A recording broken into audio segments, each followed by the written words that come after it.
Hello everybody. In today's video we're going to investigate some World War II German graffiti in a bunker.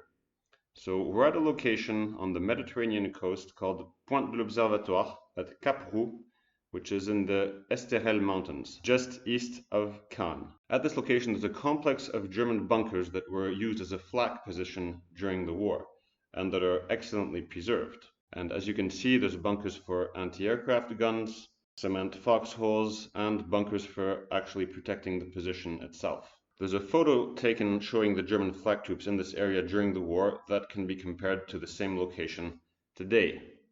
Now, the reason that the flak troops were here is presumably because it's very near a strategic railroad bridge called the Anthéor bridge that was bombed several times during the war. And despite the several bombings, the bridge actually remained intact until the Allies landed in southern France on August 15th, 1944.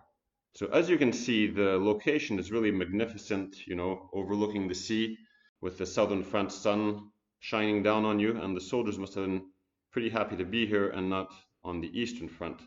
But despite the appearances, this location could actually be very dangerous. And for example, on February 13th, 1944, during an air raid on the Anthéor bridge, 10 German flag soldiers were killed in action. When the Allied troops landed on August 15th, 1944 for the southern France invasion, the 1st Battalion of the 141st Infantry actually landed right at the Anthéor bridge, and in the end it's the German flak troops who put up the most resistance, and they sunk several of the landing craft. And the reason why the German infantry didn't put up much resistance at that location is that because they actually were not Germans. There was a unit called Ost Bataillon 661, so Eastern Battalion 661, that was made up of Soviet prisoners of war, and that were obviously not very motivated to be fighting for the German army. So they pretty much surrendered as soon as the Allies landed. Now, to get to the point of the video, when you visit these bunkers at Pointe de l'Observatoire, one of the bunkers, if you go down the stairs, there's an underground room, and in that room you can see some graffiti that was made by a German soldier. So it has the date, 1944, a name, Hans Höpperger, and then what must presumably be his hometown, which is Mötz in Tirol. So that's in Austria, actually, not in Germany. And you can see that everything in this bunker is still perfectly preserved even after all these years because it's made out of cement. Now, you know me, once I see this graffiti on the wall, of course I want to know who this soldier was.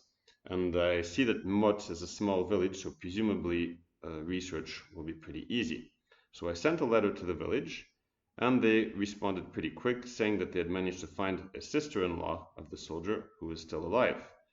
So they sent me pictures of Hans Höpperger wearing traditional Austrian clothes. In one of the pictures he's with a girl who's, I suspect, his girlfriend or maybe his sister. And what they tell me is that Hans Höpperger was born on October 3rd, 1923. That means he was 18 years old at the time he made the graffiti in southern France. And the interesting thing, the sister-in-law, who is still alive, said that Hans Höpperger had died in Indochina, so in other words Vietnam, as a member of the French Foreign Legion in 1944 from a lung infection. So that was strange and interesting, but it doesn't really make sense. So it's true that many German prisoners of war joined the Foreign Legion after World War II and were sent to Indochina, but that's after the war, it's not in 1944. So since this didn't really make sense, I asked more details from the village. I said, but how is this possible? Like, he couldn't have died in 44 if he was in Vietnam. So when I asked these questions, then they responded that actually they weren't sure where he had died. Maybe he had died in France, not in Vietnam. And they provided me with his date of death according to the war monument in his village, which is November 19th, 1944. So this date of death gives the impression that he died either in action or else as a prisoner of war. But when you look him up on the German War Graves Commission website, you don't find Hans Höpperger. So if he was a member of the German military at the time of his death in 1944, he should be listed on the German War Graves Commission, and he is not. So something strange is going on. And despite asking these questions, now I don't know exactly where he died, what his status was when he died. Was he in the Foreign Legion? Was he a prisoner? So the thing is unclear. So I decided to contact the archives in Berlin to get a copy of his military file. And here it is. So it shows that his unit was Flak Abteilung 481. That's the unit that was known to have been in southern France in 1944. So it fits with the bunkers on the Mediterranean coast. And the file indicates that November 18th, 1944 is actually not a date of death, but the day that he was reported missing in action by the German army. So presumably he was captured by Allied troops. And then regarding his death, sure enough, the family was correct. He did die as a member of the French Foreign Legion in a place called Phan Tiet in Vietnam, but it was not in 1944. It was on March 19th, 1946. So you see that we start this investigation about a German soldier who made some graffiti, and he ends up being Austrian. And then when we dig deeper, we find out that he actually didn't die as a member of the German army, he died as a member of the French army. So the life stories of these soldiers are not always what you could expect. And actually, they reveal strange twists very often.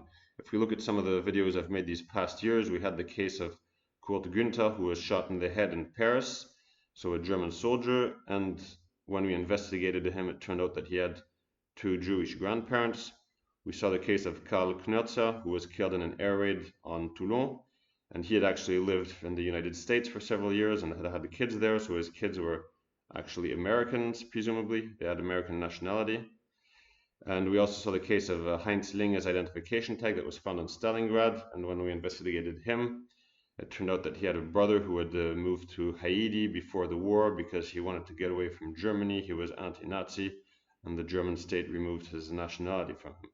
So viewers on YouTube often think that every German soldier was a Nazi, but Nazi Germany enlisted all its men into the army, regardless of if they were volunteers or not, regardless of if they liked it or not. And we really shouldn't make assumptions about who those people were, what they did as individuals. Even though, of course, they were part of the German army, maybe they weren't willing to be there, maybe they didn't share the ideas of the Nazi regime, or maybe they did. So, as I said, what you should do if you're a historian isn't make assumptions. What you should do is try to find out the facts. Who were these people? So to finish this video, Hans Höpperger died almost 80 years ago now in a faraway land in Vietnam as a member of a foreign army, the French Foreign Legion. But the trace of his presence that he left in a bunker on the Mediterranean coast can still be seen today, and it's still brand new as if it had been made yesterday in the cement of the wall of this bunker.